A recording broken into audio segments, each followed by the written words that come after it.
Okay, hi, and hello everybody. This is going to be a shorter program. I'm going to simply do a half hour. It's Rule 9, and it's 9.2, and we're beginning on page 260. Sometimes you just have to grab the moments when you can, and it looks like I have a half hour here and not the usual hour, and what follows that. All right, so let's see where we are. I want to charge you all, the charge, at the end of various rituals and various organizations, the charge comes to charge up and animate and inspire the newly initiated candidate. I want to charge you all to realize this and to work to substantiate this group integrity and to develop the power to recognize all such workers everywhere under any name or organization and to cooperate with them when so recognized. Okay, and we may remember in our work with the Arcane School, a lot of us have worked there, that at the end of the meditation reports, we were asked to try to identify members of the new group of world servers where we might find them. Okay, so increasingly, it's not just the lonely, isolated workers or the tiny, detached groups. All of this has changed, and probably around the year 1925, probably a decision made at the great conclave of that year to bring the ashrams and their outer representatives into closer rapport with each other. And the result, I think, here was the new group of world servers. It's actually quite a distinguished group, really. To really belong to it fully, I suppose you have to be initiate of the second degree, and there are higher echelons in that group of the third and fourth degree, but sometimes he speaks as if, simply the average man or woman of goodwill can belong to the new group of world servers.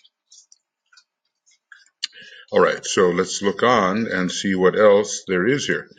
So we have to recognize them wherever they are found by their love of their fellow human beings and their selflessness and their lack of egocentricity and their recognition of some aspect of the divine plan which they are carrying through in a selfless manner. Nobody's perfectly selfless. And even if we were, well, it's a philosophical question. It goes on. The Buddhists say there is no self. The Vedantas say there is. Maybe they're both saying the same thing, but using the word in a different way. So anyway, this is no easy thing to do, to recognize and cooperate, and it presupposes the following. So do we have these things? Let's just say, do we have the following? Are they part of our approach? An inner sensitiveness to the plan. Well, if we know more or less what every ashram is trying to do and what every ray can contribute to the welfare of the planet and to the kingdoms and to humanity, then maybe we have, and a sense of timing, a sense of where we are as a human race, then maybe we will have some kind of sensitiveness to the plan. Number two, an ability to recognize principles governing conduct and administration. This is let's just call it a first ray factor. And always, well, obviously, principles come first, and everything else in terms of our realizations and our methods and so forth follow on the realization of principles. First things first, really. And he said, if only people would put first things first, if only they would put first things first, then we'd be in a much better position. Right. Every once in a while, I get interrupted to have to do something on the plane of densest illusion. It's a good thing for a person like me that's got mostly air signs. Anyway, it's not easy.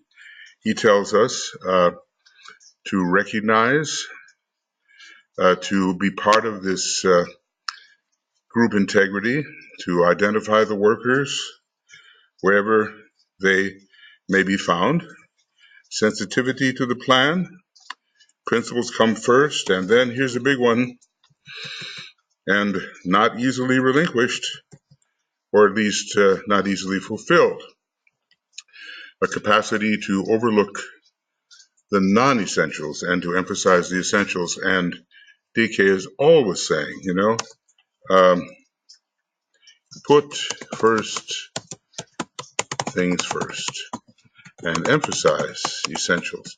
Well, how do you discriminate?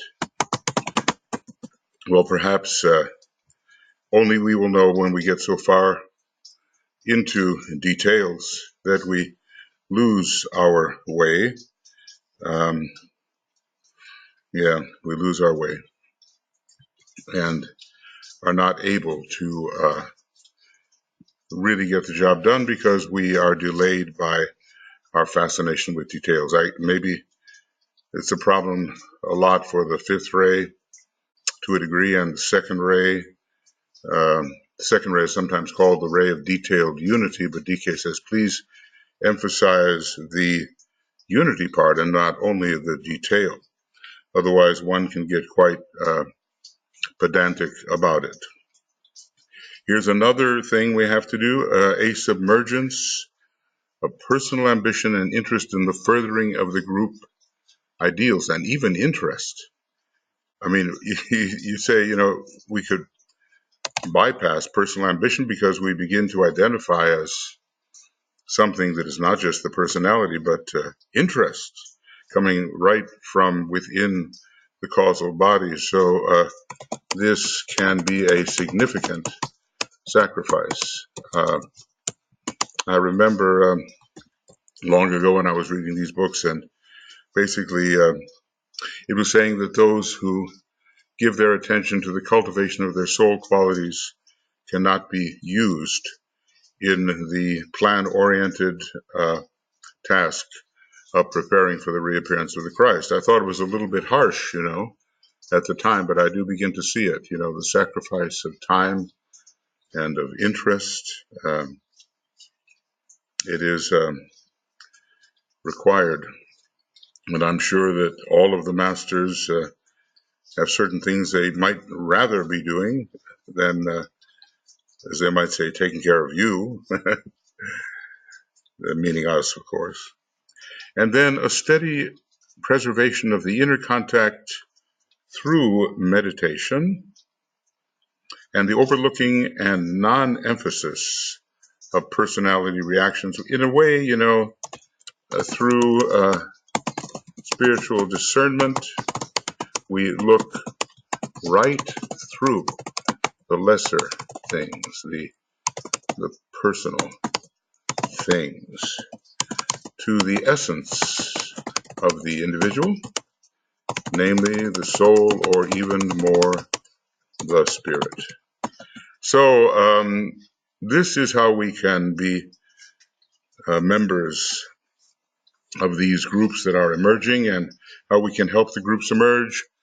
Sensitivity to the plan, recognizing principles, overlooking non-essentials, emphasizing essentials, submerging personal ambition and interest, and keep that contact steady through meditation and the overlooking of personality reactions. I mean, everywhere we go, we're going to have personality reactions within ourselves, within others, and they are secondary matters if we could but see the larger picture. These are the basic prerequisites and should receive the attention of workers and students in all groups. They seem to be, to me somehow so important that I want to, what do I want to do? I want to put another color on them, and I want to ponder them in my own case, and I think we all ought to do that, and see, how we measure up to the requirements. We don't necessarily always need someone to tell us how we're measuring up. We have to arrive at that conclusion inwardly. And the master at some point, might tell us as our affiliation with him grows and as our membership in groups affiliated with him grows, whoever that master may be. In this case, it's Master DK, taking a number of different ray types into his ashram for some preliminary training. These are the basic prerequisites and should receive the attention of workers and students in all groups. Hopefully we're both workers and students. One does not want to be one without the other. Hopefully we are both workers and students. It would be of value if each student would link up every day at 5 o'clock. Now, here's something we've been doing a long time, right? And this is probably given 80 years ago, or roughly 80 years ago, 70 something. It would be of value if each student would link up every day at 5 o'clock by an act of the will with this rapidly integrating group of servers, mystics, and brothers. Notice how he includes all those terms, and that's how we're supposed to think of our fellow members. We think in this way of our fellow members of the new group of world servers, as if they are servers, mystics, and brothers. And to this end, it might be wise to commit to memory the following brief dedication to be said silently at that hour with the attention focused in the head. And yes, silently, depending on where we are, or, perhaps in group form, it can be said together. May the power of the one life pour through the group of all true servers. That's the first ray aspect of it. May the love of the one soul characterize the lives of all who seek to aid the great ones. The love and consciousness of the one soul. And, the one soul of what? At least it begins to be planetary in its scope. And later it expands to become universal. And may I or we fulfill my part, fulfill our part in the one work through, and here is the requirement, self-forgetfulness, harmlessness, and right speech. And you see the 1, 2, 3 of it here? See the 1, 2, 3 of this sequence. The self is related to the first aspect, and harmlessness to the second, and right speech, the third, and the appropriate center. Self-forgetfulness, I suppose, is going to occur within the head particularly, harmlessness within the heart, and right speech at the throat center, albeit not exclusively, because it's important to have links in the triangle, even though one part of it might be emphasized over another part. We use this all the time, so do you, 5 o'clock Mantram, and we use it often at the end of our webinars and board meetings and all kinds of things. But the power of the one life, we really need to be empowered at this time, because so much has to be done, and it's easy to lose power in the attempted doing, because our technique is not yet perfect. Maybe if our technique was better, we would not lose power. I have also noticed that when one is serving, one gains power, but one has to serve in the right way. And the love of the one soul, heart in the head, characterize the lives of all who seek to aid the great ones, and all these other people or apparently distinct souls who are seeking to serve our one great soul. So, naught is but me.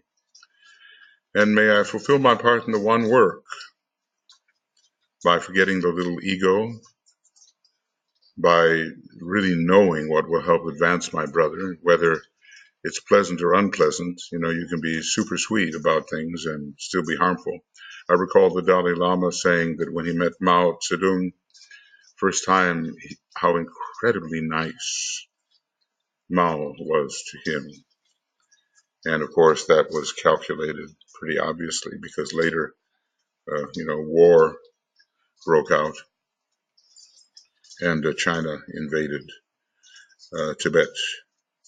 And right speech, occult silence, reading about that, particularly in the beginning of Rule 11 of Raise and the Initiation. So let's memorize this if you haven't done that already, because somehow it declares what we have to be in order to be members of this group and to promote the membership within this great subjective group, which has now been around for almost 100 years. Then carried the thought forward from the rapidly forming group of world servers to the great ones who stand back of world evolution. We always want to be linking up with the masters of the wisdom in the right way, not, requesting something from them, although the Christ did say that whatever shall be asked in his name and with faith in the response shall see it accomplished. But of course, we're not asking for the little personal self from which we've taken our eyes. We're asking for the welfare of the world and the elevation of humanity and the right elevation of the various kingdoms of nature. And those are the kinds of things that when we ask with faith in the response of the Christ, it will happen. I think I told you this story. Now, this is, of course, maybe a little bit of a personal thing, but we lost a much-loved cat here, and and the cat still hasn't come back, but we were distressed that we had done wrong and that the cat was in danger and probably really was. And I just said, well, okay, I asked to know something about the fate of this cat.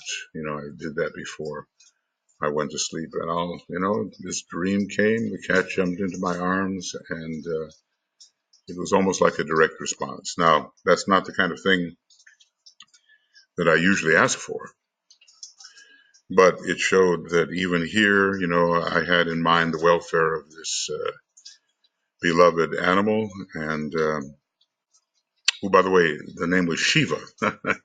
First pray, well, I hope he was able to fend for himself out there.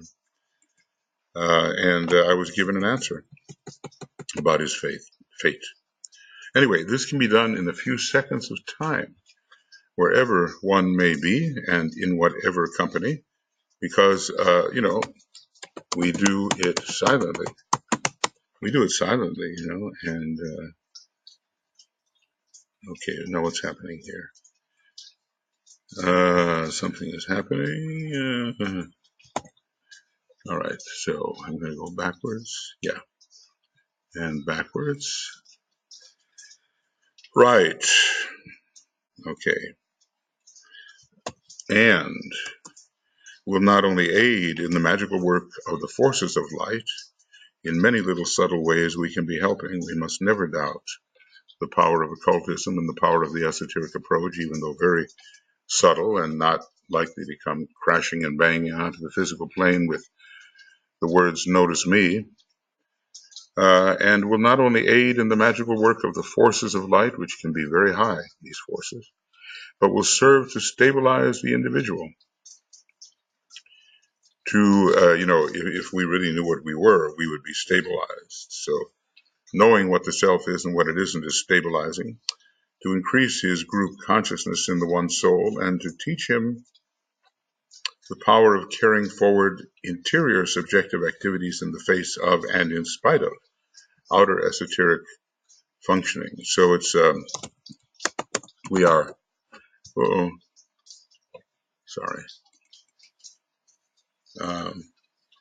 we are doing more concerning the dual life. No, I'm not doing well here, am I? We do live a dual life in the world, but yet not of it. And we have to have this, we must sustain this dual consciousness. And the masters certainly have it, and we have to learn multi-layered meditation and multitasking and multi-layered functioning. He tells us in meditation how many things we may have to keep in our mind simultaneously. All right, well, there's a little bit of work on, what is it called? What is it called? Coming here. The necessity for purity, looks like. And then fundamental forms.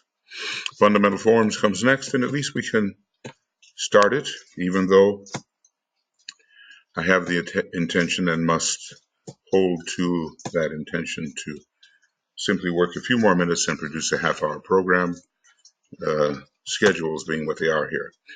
The simplicity of this Rule 9, so let's repeat it, Treatise on White Magic and Rule 9, let's repeat it. Condensation next ensues, the fire and waters meet, the form swells and grows, let the magician set his form upon the proper path.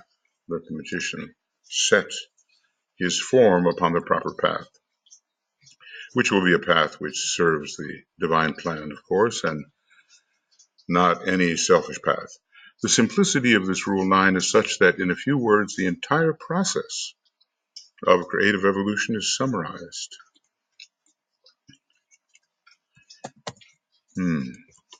Again, condensation next ensues, the fire and waters meet,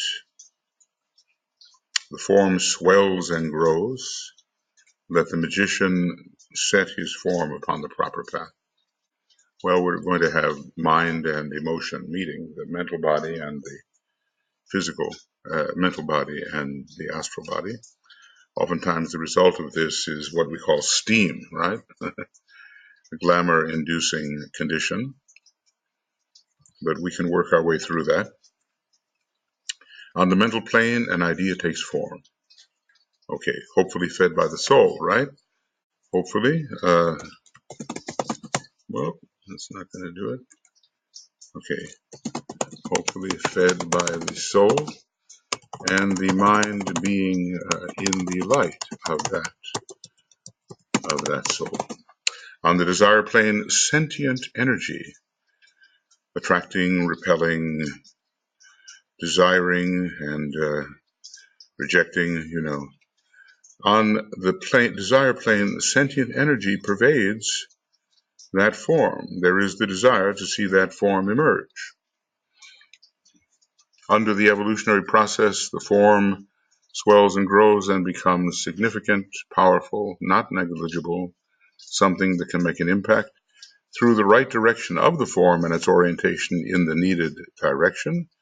The purpose of the thinker, the soul, combined with the thinking man, is fulfilled. Okay, so here we have given the method of creation. Okay, we meditate, we contact the soul, a form is sensed, that form is cultivated within the mind, and then it descends to the astral plane, and desire for the creation of that form, its manifestation, pervades the form which has descended to the astral plane. It's getting more powerful all the time, fed by mind and desire. If we simply leave it on the plane of mind, we may not have the desirous intensity or impulse to see it through into manifestation. And then we are aware that there are two paths, and we set the form upon the proper path, and not any negative path which is out of alignment with the divine plan. All life is vibration. That is, once we have some division, you can't have a homogeneous something vibrating because it requires movement, and movement requires division. So all life is vibration, and the result of vibration is form, dense or subtle, and ever subtler as ascension takes place. In other words, on the cosmic physical plane, we have what are called relatively the formless realms, but they are not really formless in the cosmic sense. They are formal, and there is a vibratory frequency characteristic of each of the subplanes on the cosmic physical plane. We don't know about the cosmic astral and so forth. That is a question. So dense or subtle and ever subtler as ascension takes place. As the pulsating life progresses, its rate of vibration changes, and in this changing of vibration lies the secret of form shattering and form building. Okay, a hint, big hint, because we can apply changes of vibration to a form that is existing in such a way that it increases in its integrity and power in such a way that it disintegrates. Interesting, the law of disintegration, third law, throat center, vibration, and the use of constructive and destructive mantrams. Forms are of four kinds in this era of the fourth round. Now, we're not really going to have much time here because, as I say, I do have to stick to this half hour, unfortunately, but it's just the way things are when you have to look towards the physical plane for manifestation. So forms are, and notice, you know, there are four kinds of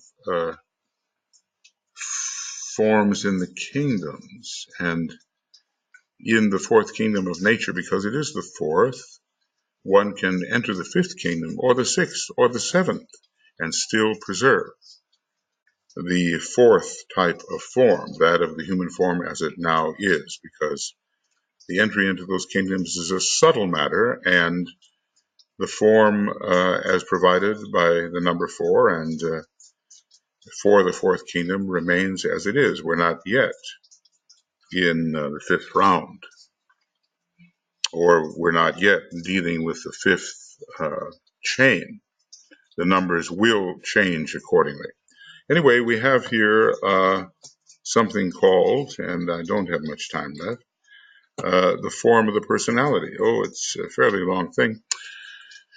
That vehicle of physical, astral, and mental matter that provides the means of contact in the three worlds, it is built in each life, the key of the vibration being set up in the life preceding the present.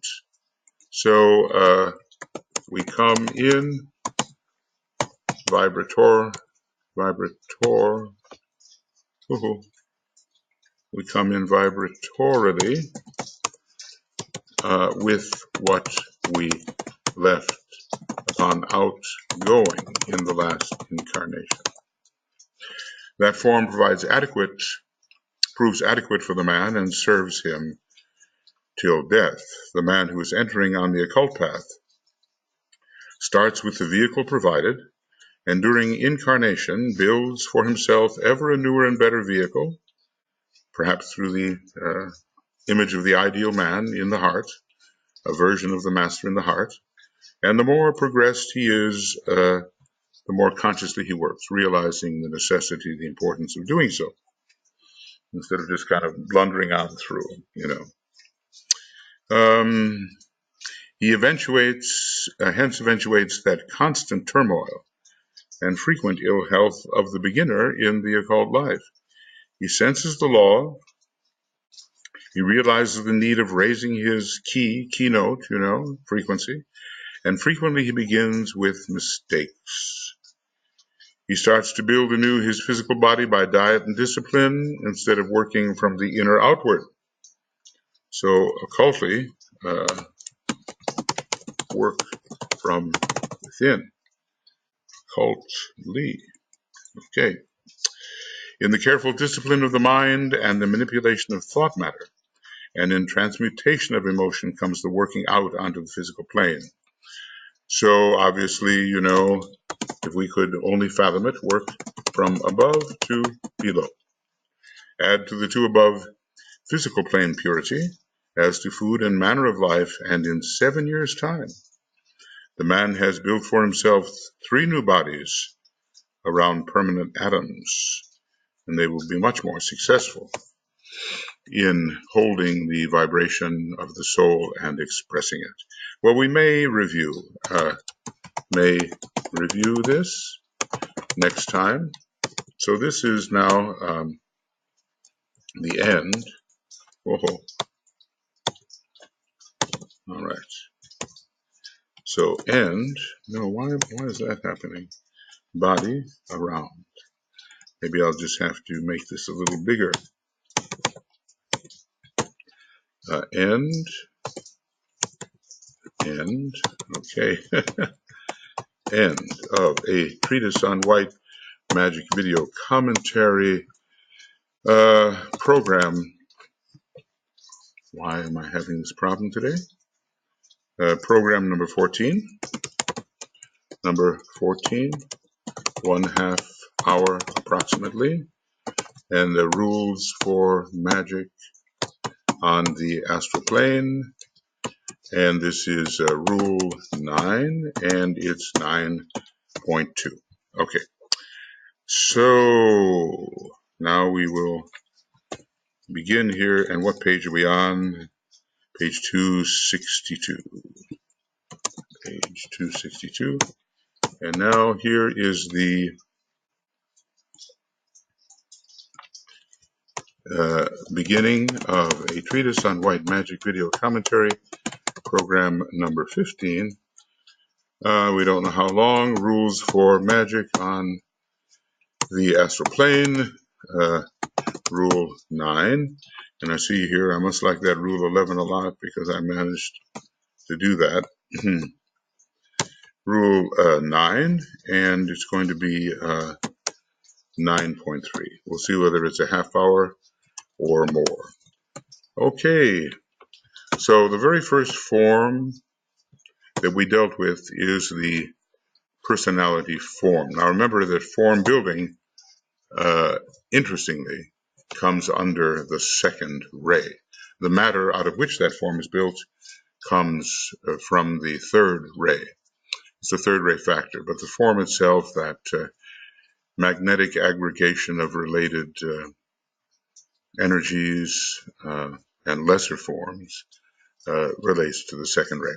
Okay, that'll be it, and we'll be seeing you soon. This form of the personality. I think we'll be quite interested in the different kinds of forms that show up. The form of the environment, the form of the devotee, that's interesting, no? And the form of the causal body. Why these particular forms? All right, let's try to figure that out. Thank you, and we'll be working ahead in this book. I suspect another 100 programs will be coming out of it because it's a long book, and it goes into great detail about the process of magical creation and the recreation of ourselves. See you then. Many blessings, lots of love. Talk to you later. Bye-bye.